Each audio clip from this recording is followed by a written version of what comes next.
here is today's word of blessings for you. Matthew 8:18-22. When Jesus saw the crowd around him, he gave orders to cross to the other side of the lake. Then a teacher of the law came to him and said, "Teacher, I will follow you wherever you go."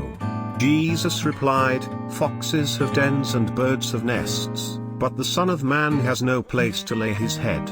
Another disciple said to him, "Lord, first let me go and bury my father." But Jesus told him, "Follow me, and let the dead bury their own dead." Today's title is, Are you ready to follow Jesus? Following Jesus is a good proof of faith. To follow Jesus, the first disciples have to leave their works and even houses. It took a great commitment for them to follow Jesus. But it wasn't a blind commitment. They had sufficient reason to make such a commitment. They trusted and loved the Lord enough to make a lifetime commitment to follow him wherever he goes. For them, it was an expression of faith and love for Jesus. So the early believers, before they were called Christians, were called simply as followers of Jesus. As Jesus kept preaching the gospel, a large crowd began to gather around him, at least for a short period. Many were deeply moved by the gospel and decided to follow Jesus. We see a few such examples in today's passage.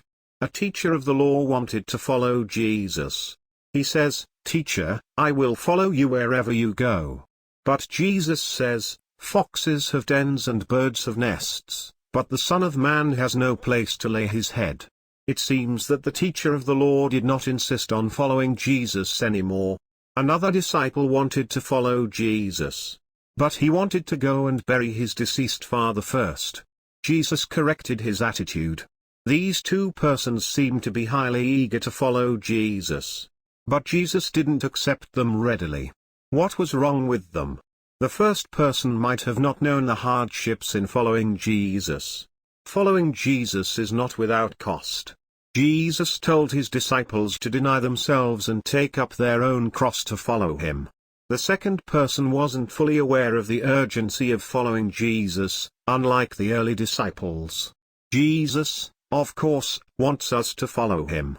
He came to call us to follow him all the way into his Father's house. But to follow Jesus truly, we have to follow him wholeheartedly, trusting him in all. We do not follow Jesus with our own preferences or with our own priorities. Are you following Jesus? Jesus earnestly wants you to follow him all the way to the heavenly home. But when we follow Jesus, we have to follow in his way, not in our way.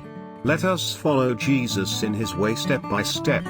He will take us through the cross, the empty grave, and to the Father's house. We will be happy there forever that we followed Jesus. Amen.